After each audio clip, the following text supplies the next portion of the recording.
Hi friends, welcome to this latest episode of the Nationalist View, and we have with us NC Bipindra ji. Bipindra ji, welcome to the show, and thank you for taking out time from your busy schedule. And Bipindra ji has been a veteran journalist, international relations specialist, and he has worked with leading publications and international agencies. He also uh, he's a founder of Law and Society Alliance, a New Delhi-based think tank, and he regularly contributes to many national and international publications of prestige on strategic affairs and international relations.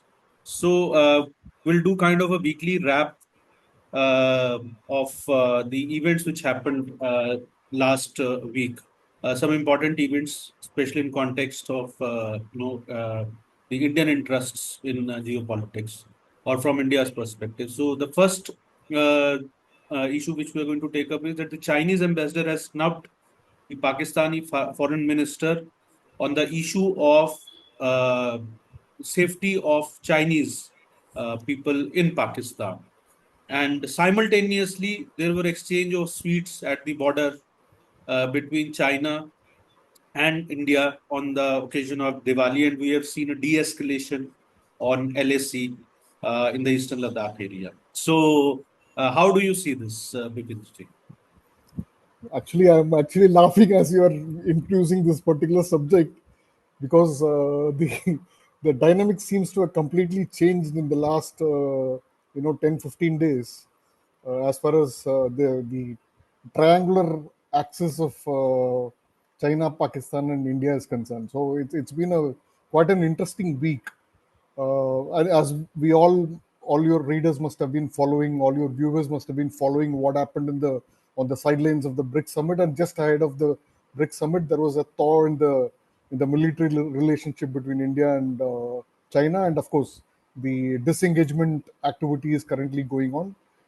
Most probably, they will complete it. I think two primary areas of concerns were the Depsang area and the Demchok area. Demchok area already disengagement has already happened, and Depsang, I think it is in progress, but the patrolling has already started by each side up to their own perception of the LAC, which was particularly the arrangement that they came to uh, just prior to the BRICS summit. So since then, and the meeting between Xi Jinping and Prime Minister Modi that happened on the silence of BRICS, a lot of interesting things have happened, including for the first time never known in history between China and Pakistan. Never in their what do you call it as the they actually call it as the higher than the mountains and the deeper than the sea relationship that China and Pakistan enjoyed. There seems to be some kind of a abyss that has come about, or lack of oxygen in the high altitude areas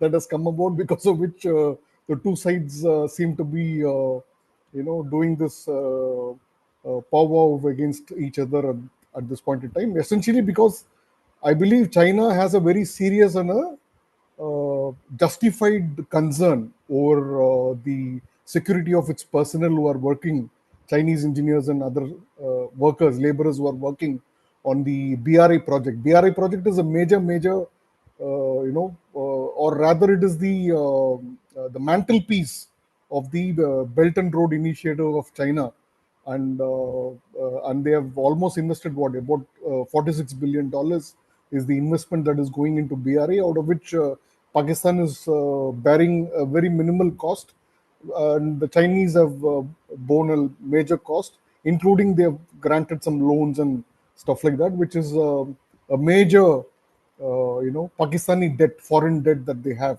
I think about 25 or $26 billion of debt the Pakistanis owe to the Chinese for this BRI project. So, when such a huge investment has gone into a project like the BRI or the CPEC, as it is called in Pakistan, China-Pakistan Economic Corridor, which involves hydropower projects, road projects, including the Gwadar port development project in Balochistan area of Pakistan.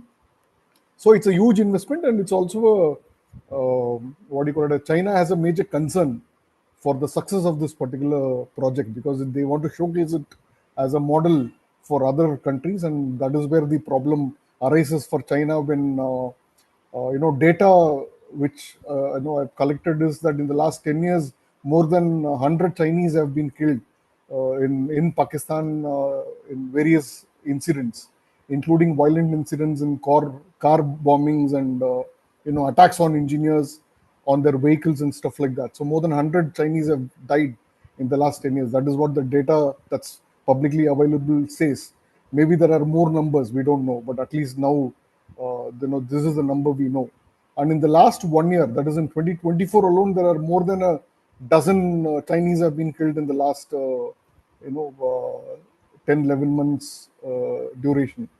So that is essentially the concern for the Chinese.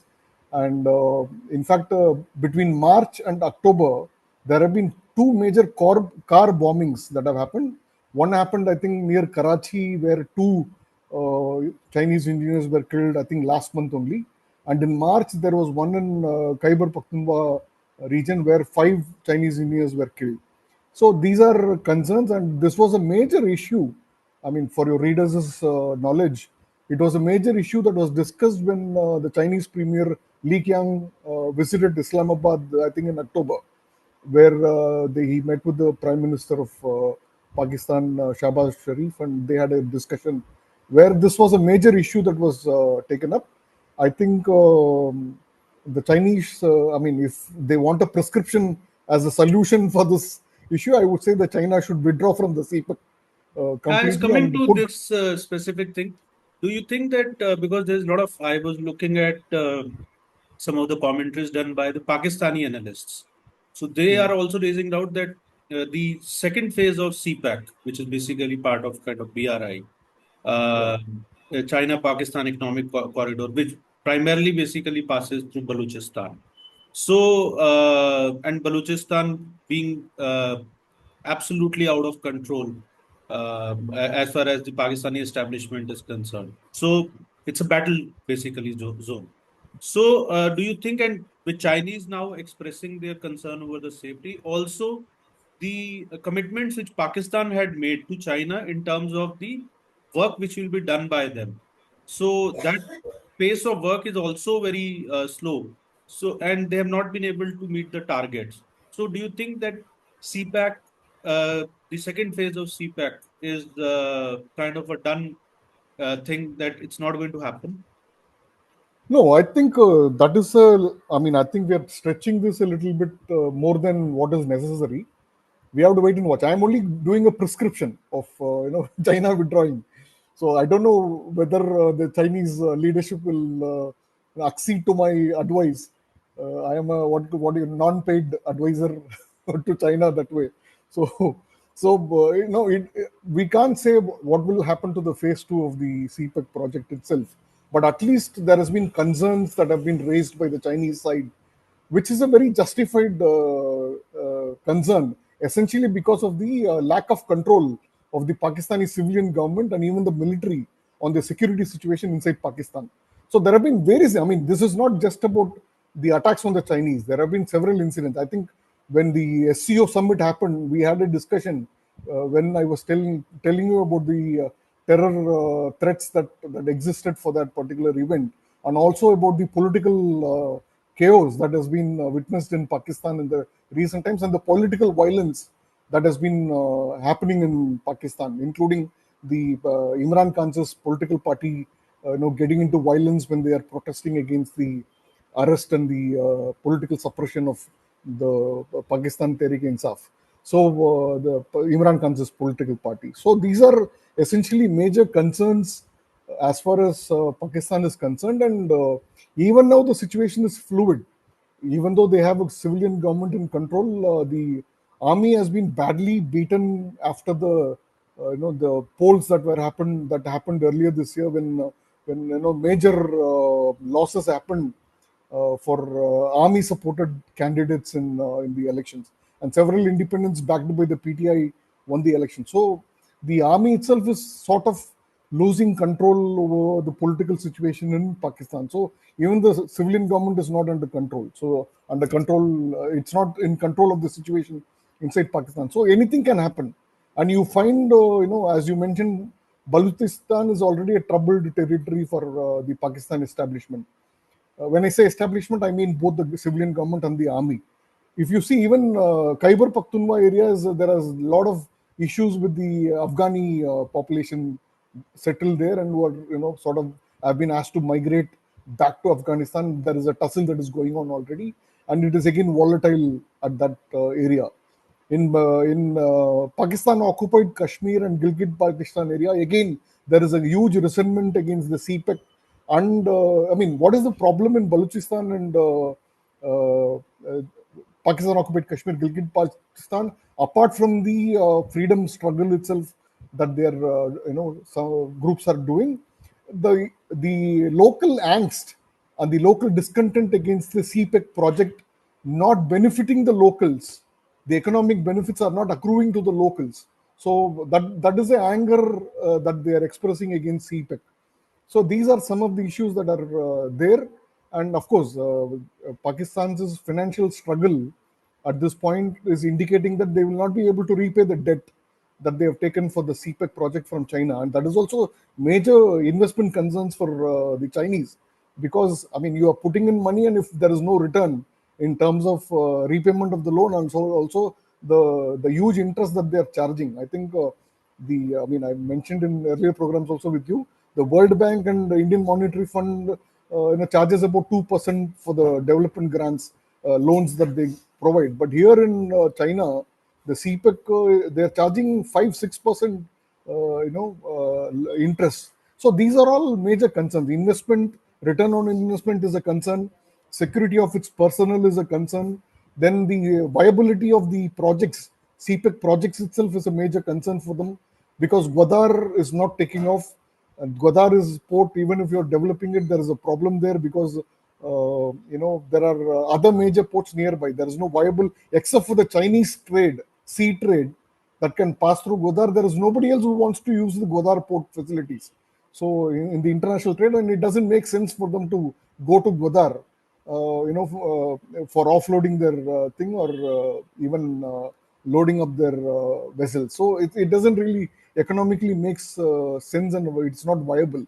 So these are some of the concerns because of which I mean I would advise that Chinese should rethink on the phase two and probably even withdraw and sort of impose a major concern. Of course, there are strategic aspects of it, military aspects of the CPEC project itself. Why China really wants to do these things, that is a separate debate.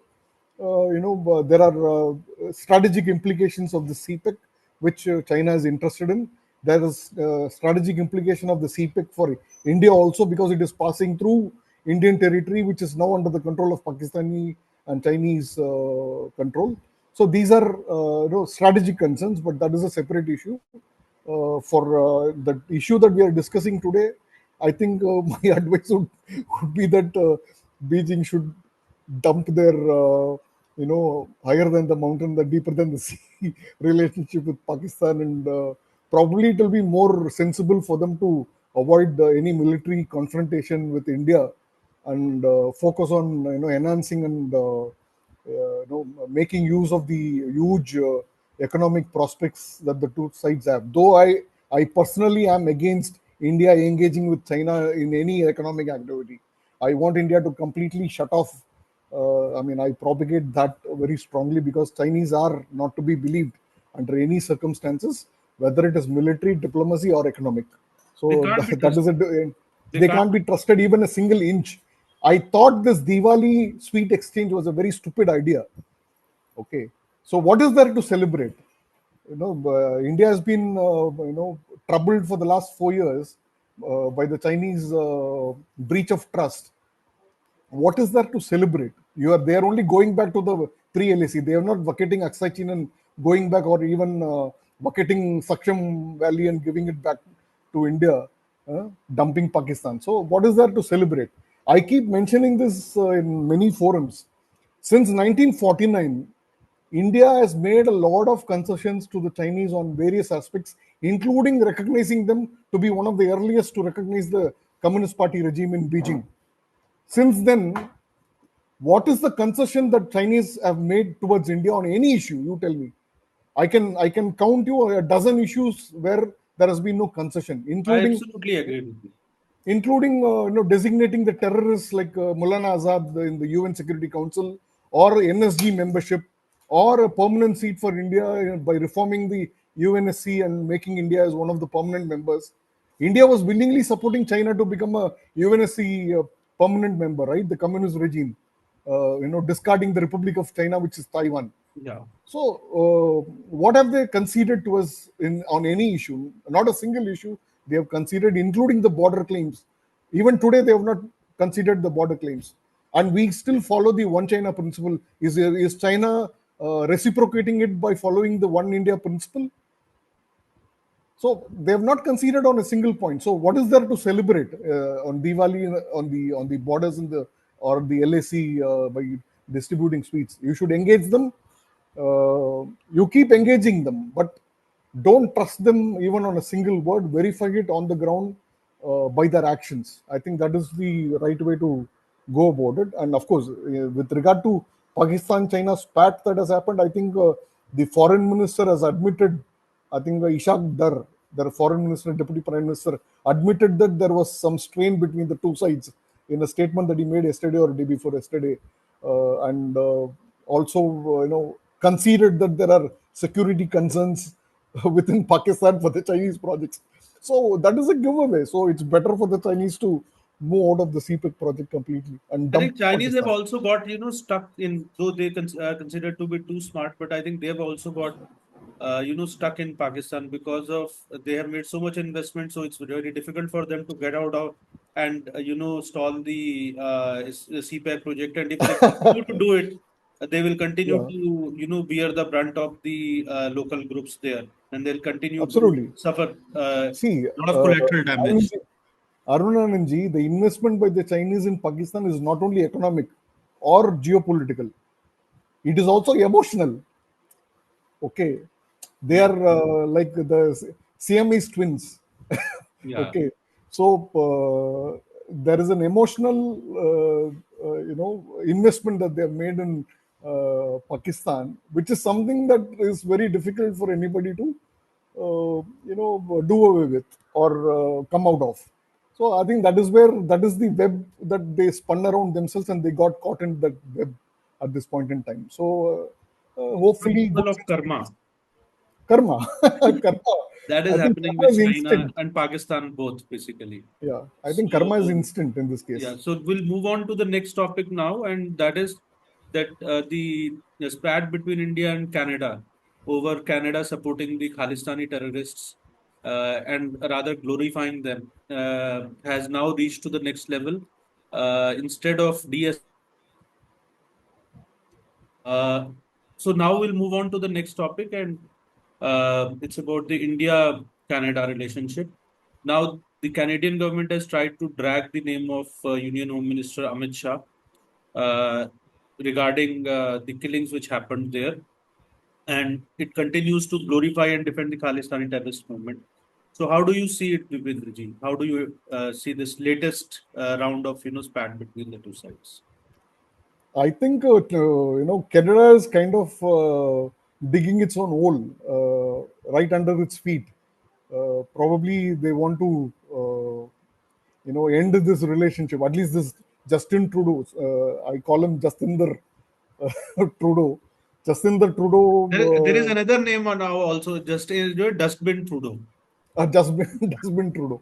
So probably Dustbin Trudeau is wanting to dump this relationship into the dustbin. Ultimately that is what they're trying to do, and obviously, I think the Ministry of External Affairs statement is very clear on it. They have called it absurd and unsubstantiated, which is very true. See, if you are making an allegation, even in a court of law, whether in anywhere in the world, if you are charging somebody of a crime, you have to file a charge sheet. They may call it in different names, but essentially in Indian terminology, we call it as a charge sheet. So charge sheet lists the kind of evidences that the police investigation is collected. You before you charge that person, until then you are given an opportunity to investigate, and then you do your investigation and then file a charge sheet based on the evidence that you collect. In fact, it's more than a year now since this Hardeep Singh Nijjar's murder happened, and India has been pointing out that you are importing criminals and your land will become a criminal land. Okay, so they have ignored all that, and essentially they have sided with the terrorist elements. And now they are accusing the Home Minister of India without any showing any evidence, without filing a charge sheet in their courts against the people whom they are accusing of being involved in this particular murder. And this is a quite an absurd situation. Number two, there, I mean, both the Canadian Parliament and also Parliament committees, and also the equivalent of the Indian Parliament committees, they are also investigating the leakage of critical information on this particular investigation to the Washington Post, which is an American publication, and why not Canadian publication? This question is arising already within Canada. We leave it to them to decide and discuss and debate, and put pressure on Justin Trudeau and whatever they want to do. But the point here is, you have a minister in the Justin Trudeau government, David Morrison, the Deputy Foreign Affairs Minister, who kind of he claims that he was the one who confirmed that individual is right when the Washington when the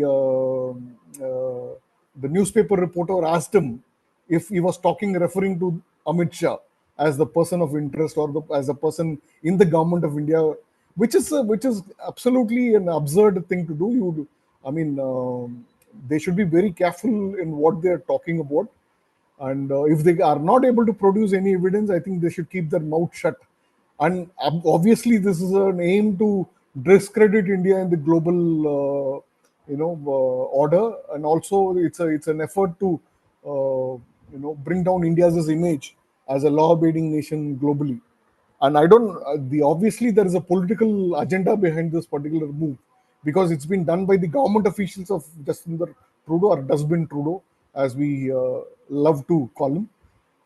So this the political agenda is very clear. He's performing very badly in all the local elections that have happened in the recent times. So he want to gain back the vote banks, and he thinks that the Khalistani vote bank within Canada will support him ultimately at the hustings.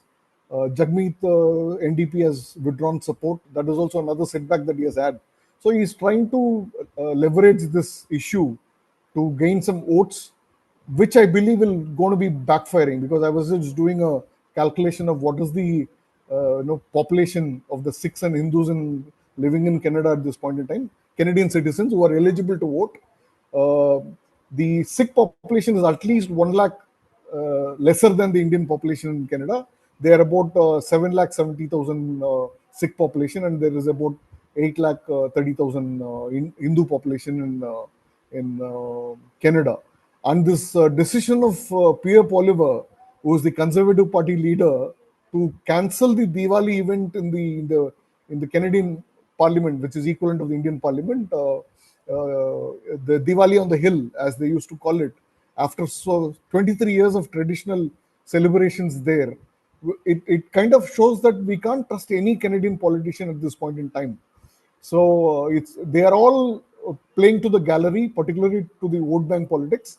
And as one of my Kushal Mehra mentions this in one of his social media posts, who currently is in Canada. He says he's a social media celebrity at this. He mentions that it is shame on in the Hindus if you are not able to put political pressure on the Canadian politicians to take a very balanced view of this particular controversy, and see to it that even if the Conservative Party leader, if you're not able to convince him to be on the side of the Hindus, I think it's a major failure of the Hindu community, and this has been a weakness of the Hindu community for a very long time. Though there are a lot of positive changes that we are witnessing in India at this point in time, where the Hindu population is consolidating on issues that are relevant and common to their survival and safety and security. I think the Hindus in Canada Canadian Hindus, Canadian nationals who are Hindus, should also put pressure on their on their politicians in this regard. So I think that is where things stand at this point in time, and probably the Amit Shah naming and shaming that they have done is not going to go down well for Canada in the bilateral relationship. Already, the Ministry of External Affairs has given a very strong statement saying that it is not going to be good for the bilateral ties between the two countries. Hopefully, after the next elections in Canada, we find a government which is pro India and which does not support terrorist elements who are working against its partner nation like India in Canadian within Canadian soil, on Canadian soil. I think that is what we can hope for at this point in time. But there is one thing that which is a very provocative statement I keep making on social media, but I'll make this on this program today. I think it is time, after they have named Amit Shah, that the Indian government should file a charge sheet against, I mean, to file a case against FIR under the NIA Act against Trudeau for supporting and collaborating with terrorists and also giving shelter to them in Canada by providing them fast track citizenship.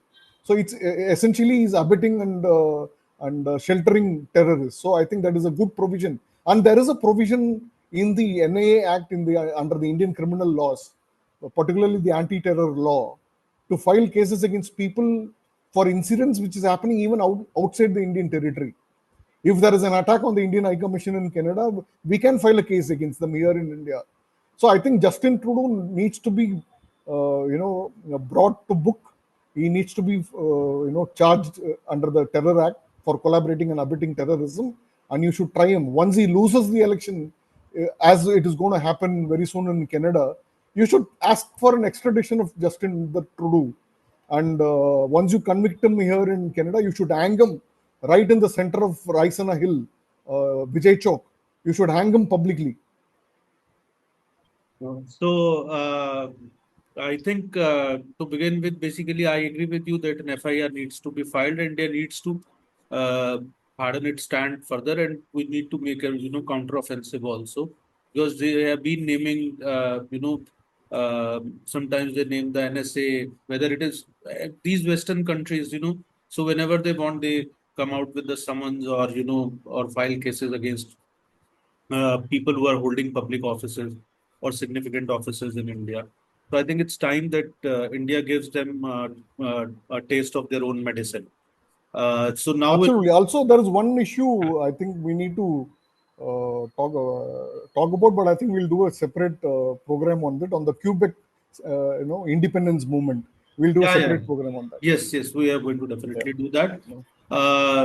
For our viewers, Quebec is a French-speaking, primarily, basically, predominantly French-speaking province in Canada. It has been struggling very hard for quite some time to gain independence, and it has been subjugated by the Canadian government.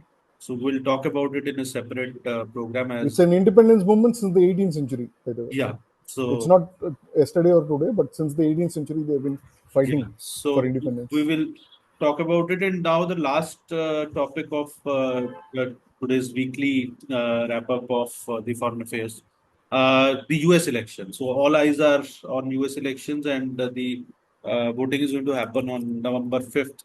So there seems to be a very close contest, and seems to be also possibility of violence. Apprehensions are being expressed. So how do you look at this, Bipindra? See, the US election, yeah, I mean, you are absolutely right on the description that you have just done. That it's a close contest. We don't know what will be the outcome. There are a lot of states which are battle states, as they call it, where there is going to be real, vote to vote will be counted. Each and every vote will be counted at the last moment before we arrive at, and there will be some I just court want to cases also bring that will in be one filed. more point on which you can, if you can talk about it, because Trump talked about Donald Trump, the Republican candidate. He talked about the that he will, if he comes to power, he'll ensure that Hindus in Bangladesh, the way they are being targeted, so they are not targeted, and he will use the clout of United States government to do that. So I think it's a smart move, but it's also, I think, pretty, kind of a good move. And as you were just saying, that probably the Canadian Hindus need to learn from the American Hindus that how to put pressure on the candidate. So please, if you, while talking about the US elections, if you can also throw some light on how significant it is, and does it mean that if Trump comes to power, that will be more beneficial to India? So Yeah. please. Yeah, that's a very important issue actually. I'll will touch upon that also. So in the election, it is going to be tightly fought contest. There is no doubt about it. But the indications are the pre-poll survey sort of a thing that they keep putting out, time and again in the U.S. media. Some of them point out that Kamala Harris is leading in several states. In some other states, Trump is shown as leading and all that. So all that is essentially a media-driven propaganda tool. So let us not fall for it. So we'll ultimately know just as in Indian elections, like the propaganda happens, the all these pre-poll surveys and the exit poll surveys happen. It's a same format in the US also. There is nothing credible about that particular those surveys and all. Ultimately, on November 5th, we will know what is the ultimate outcome. So let us be very clear about it. So, and it is quite possible that Trump might win the election. It's quite possible. So since we are talking about Trump and the issues of Hindus, so I'm just mentioning this. So Kamala Harris can also win. So there is no doubt about it. But already there is a tough contest. Let's wait for the outcome. But one thing is clear: what is the implication for India? Whoever comes to power, what is the implication of India? I think whether it is a Democrat government or a Republican government, there is a bipartisan support for enhancing the relationship with India within the US, uh, even among the general public and the political class in the US. There is a common understanding that we should enhance our relationship. There is a natural, strategic alliance that can be forged with India, and they're progressing it in the last 20 years now, which is since the Vajpayee government days, this progress has happened. So there is going to be no change on that at all. In fact, it is in the interest of the US to have a good relationship with India on all issues, economic, military, diplomatic, and whatnot. So there is going to be no change on that front. The only change that can happen is if, say, Kamala Harris becomes the president. Kamala Harris is known to be an anti-India politician throughout her political career, though she has a half Indian, she's a half Indian descendant, but there is nothing Indian about her. Let us be very clear about it. She herself only identifies herself her Indian descent background only when it is convenient. Otherwise, she herself as a black person. So let us be very clear about it. So she has been vocal against India on Kashmir issue, and she has been done doing all that. But post coming to power as the vice president, she has toned down her rhetoric against India and on Kashmir and other issues. But that kind of sort of a thing will continue. That rhetoric will be toned down on all that.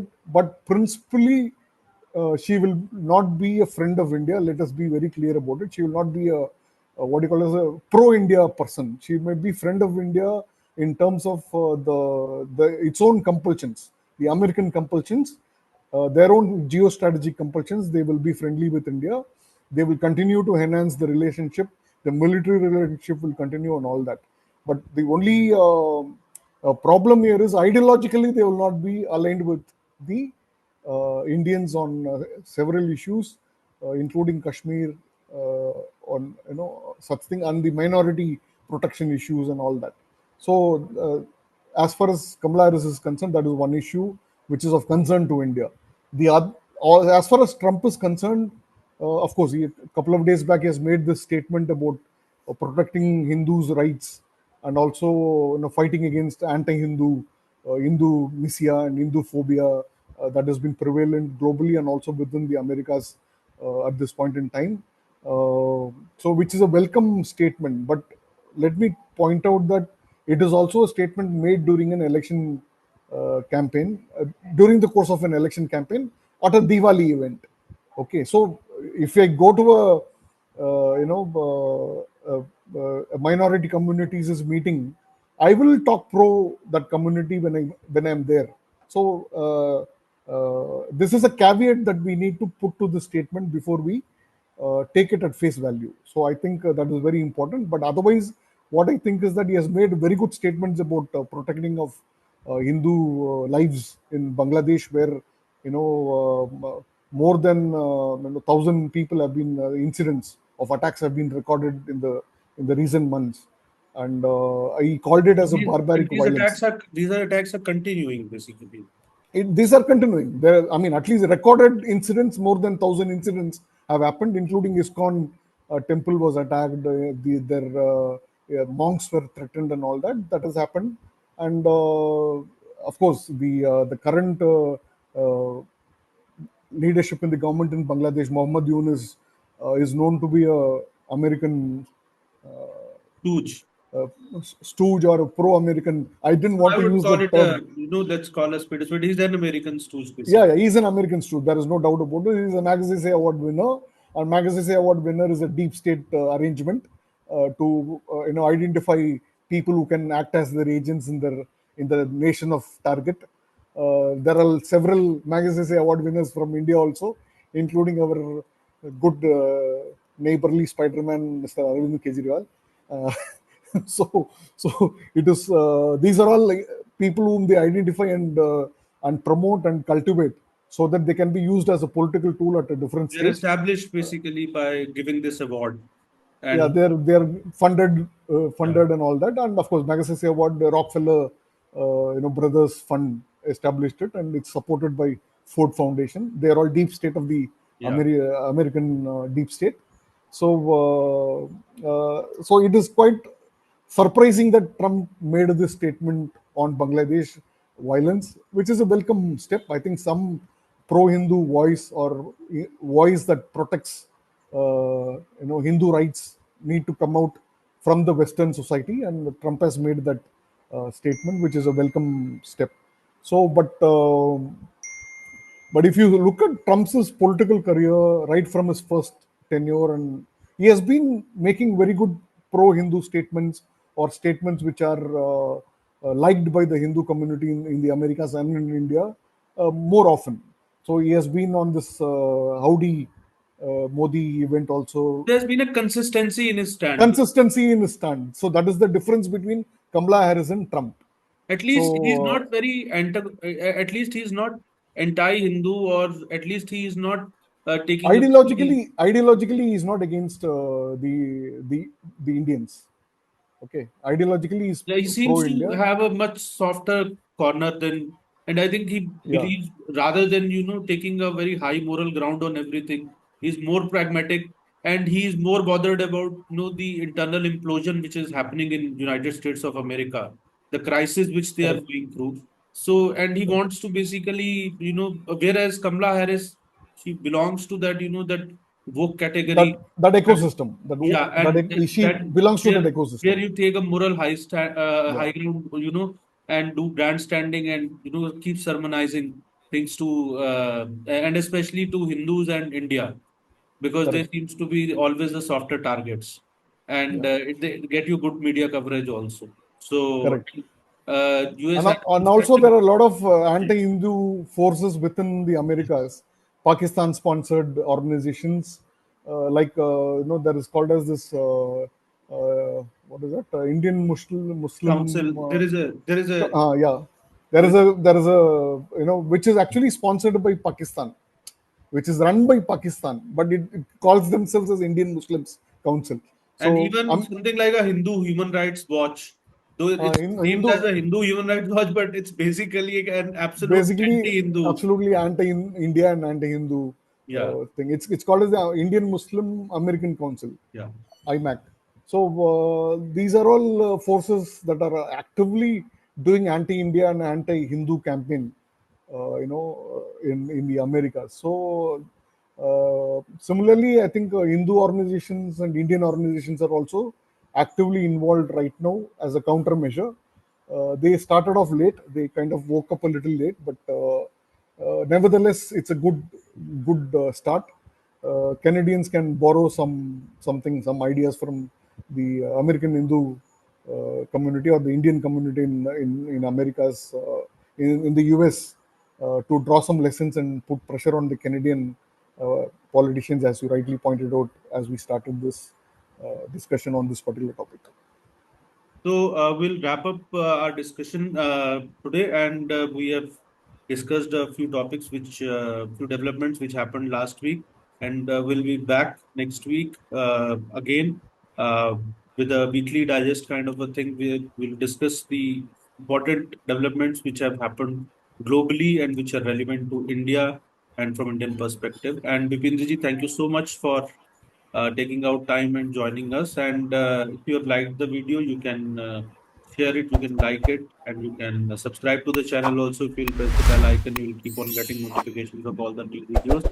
So that's it for today. And the festival season has just got over. So once again, happy Deepavali, Shubh Deepavali to all of you, and Shubh Bhaiya Dooj also. And have a great festive season. Thank you. Namaskar. Thank you.